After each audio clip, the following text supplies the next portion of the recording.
Pratyasha and I shall be taking grade 8 speech and drama exam. My theme for today is animals and all my pieces will be revolving around the same. But in each of the piece I shall show you a different variety in mood and style. I shall begin with my play. An extract from the play Morning Raga by Mahesh Dattani. I shall be playing the role of an elderly villager, Appa Rao, in conversation with Abhinay, who is a city boy who has come to the village in search of his roots. Abhinay has put up his mother's picture up on the wall with a sandalwood garland around it. He is taking out some of his mother's photographs from the chest.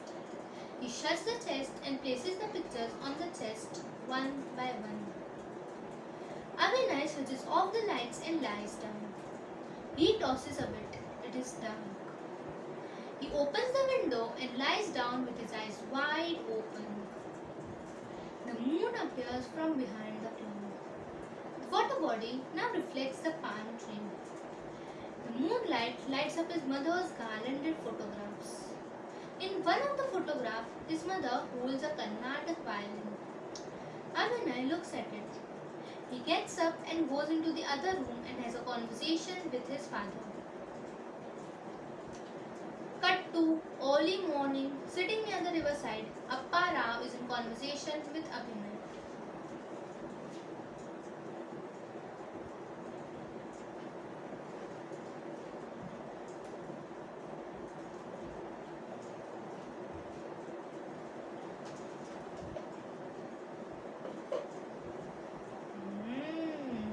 Abhinay, what are you thinking, huh? I got the noise from your house last night. What were you arguing with your father about? Oh, where is Amma's violin? But why did you wake him in the middle to ask him that?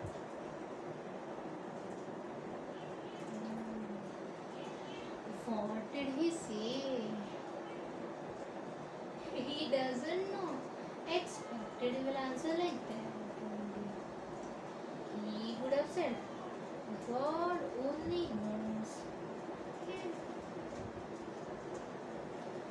I remember all the things that you gave away and to whom. Right? Only one person knows. And she will tell you. Who is the person? You want to know? Annapurna. Ha ha ha. I know what you are thinking. Such a small village, and you don't know where a violin went. The whole village will know what you eat for dinner, but they don't know where mother's violin is. Correct? Everybody knows. But we forget. We forget all that we want to forget. I remember all the things that brings you pain.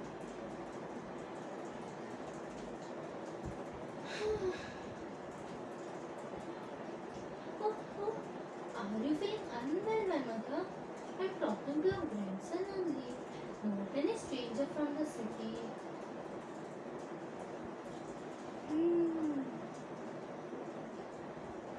Only one person? Do you know where the Carnatic violin came from? France. Many centuries ago, the French people presented their violin to the great king Tipu Sultan. Very proud people. The king then returned it to his musicians because he was very unhappy with the sound. What is this sound? He said, make it sound better. His musicians then returned it to the French and showed them how to use it properly. That is how the Carnatic violin was born.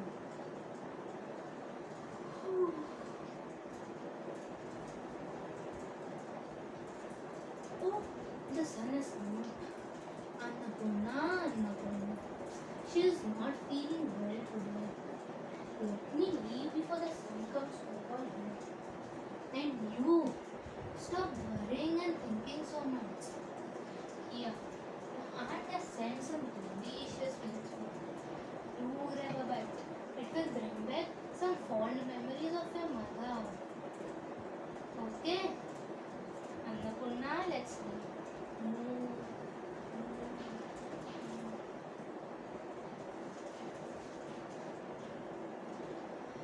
I shall now narrate the prose. An extract from My Family and Other Animals by Gerald Durrell. Is that the bloody boy again? Bellowed Larry. Look out, they're coming! Screamed Margot. All we need is a book, roared Leslie. Don't panic, hit them with the book. What on the earth is the matter with you all? Mother kept him calling, mopping her glasses. It's that bloody boy!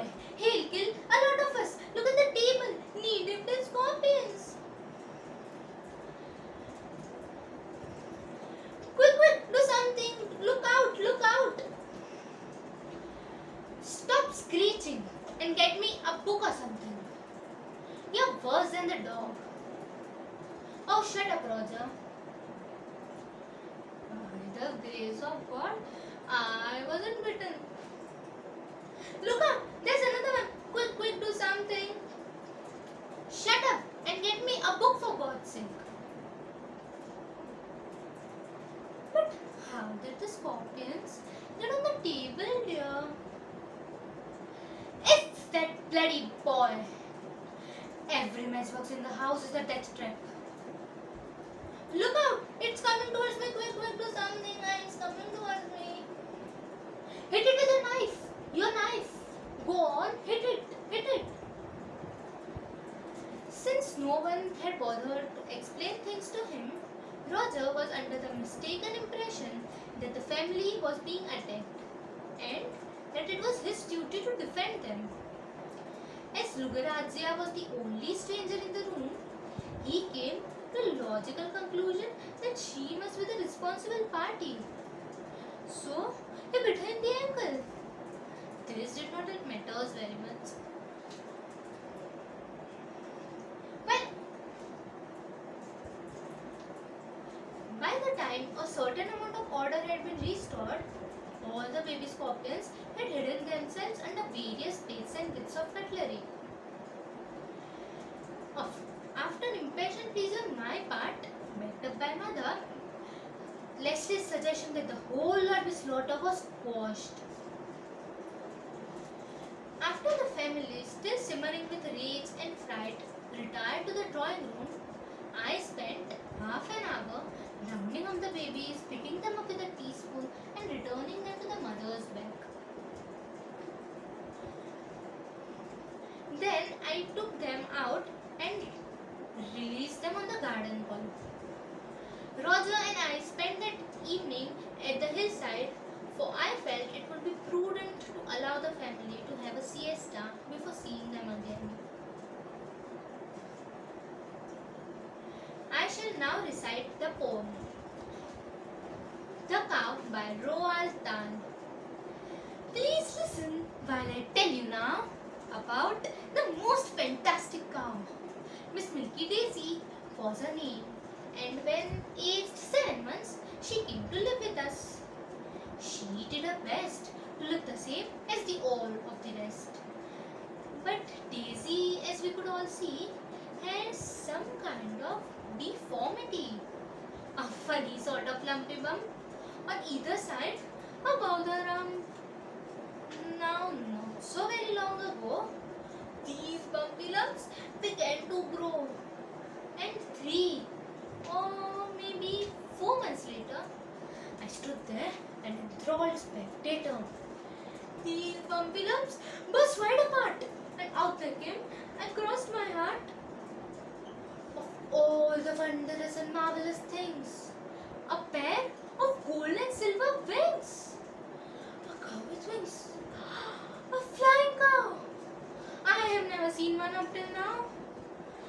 Daisy dear, can this be true? She flapped her wings and up she flew. Most gracefully she climbed up high. She fairly whisked across the sky. You should have seen her dive and soak. She even did a loop-the-loop. Of course, almost immediately, her picture was on live TV. And millions came each day to stare at Milky Daisy in the air. They shouted, "Jeepers, creepers! Wow! It really is a flying cow!" They laughed and cheered and clapped and waved. And all of them were well behaved. Except for that one quite horrid man who had travelled from Afghanistan. That fellow standing in the crowd raised up his voice and yelled aloud, "That silly cow! Hey, listen, Daisy, I think you're absolutely crazy." Unfortunately, Daisy heard quite clearly every single word. "My gosh!" she cried. "What an awful cheek! Who's this silly foreign freak?" She dived, and using all her power, she got to 60 miles an hour. "Bomb's gone!" she cried. "Take that!" she said, and dropped a carpet on his head. I shall now answer the reflective questions. Talk about how you choose your pieces for today's performance and how you balance the contrast in mood and style. It is important to use different moods and styles in our pieces to show the skills of a grade 8 student, because once you are on the stage, you don't want to be acting as a character, but you want to be the character. In class, we were given an option to choose our own theme. We also did a lot of activities, and that is how I came to the conclusion to select my theme as animals.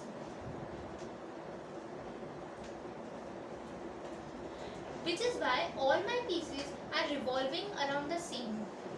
The poem, The Cow, is a humorous rip-tickling piece. The play, Morning Raga, is a melancholic story where the boy is in deep stress as he searches for some unanswered questions. The prose, My Family and Other Animals, has a chaotic kind of sound and style, and it was challenging to bring out the different styles of different characters. Question 2. What have you learned about your own strengths and limitations during the preparation for today's performance? Some of my strengths are my acting skills, confidence level, speaking correct English, while on the other hand I have a weakness of not memorizing stuff quickly. But I put all my positivity into the memorizing phase because I wanted to do it. So I did it. Grade 8 is the most important and critical certificate a speech and drama student can have. My teacher always told me that I was really good at acting but not that great at memorizing. So I had to give more time to that part. With the help of my classmates and my teachers, I improvised and improved for today's performance. Question 3. How have you developed your physical and vocal skills during your preparation for today's performance? I have developed my physical skills by being more confident, loosening up my body, giving more time to learning my pieces and my facial expressions. Coming to the vocal skills, I articulated my speech, clarified my diction, and also kept in mind the pitch, pause, and pace. I had to use my body thoroughly throughout the show. Thus, I improvised and developed all my physical and vocal skills to give a technically correct performance. How did you prepare yourself physically and emotionally for a performance program today? Where terms in physical is concerned, one needs one needs to build the stamina and spontaneity by sheer practice. I also did regular breathing exercises and kept myself well hydrated so that I could give my optimum best. And where preparation in emotional and mental is concerned, I made sure that I detach myself from who I am and get completely into the skin of my character. Which is why I learned the nuances of the old villager, how he talked, how he walked, and in all my other pieces, I showed the true emotion of love and empathy that I have towards animals. So, combining both of this, I could roll out a stellar performance. Thank you.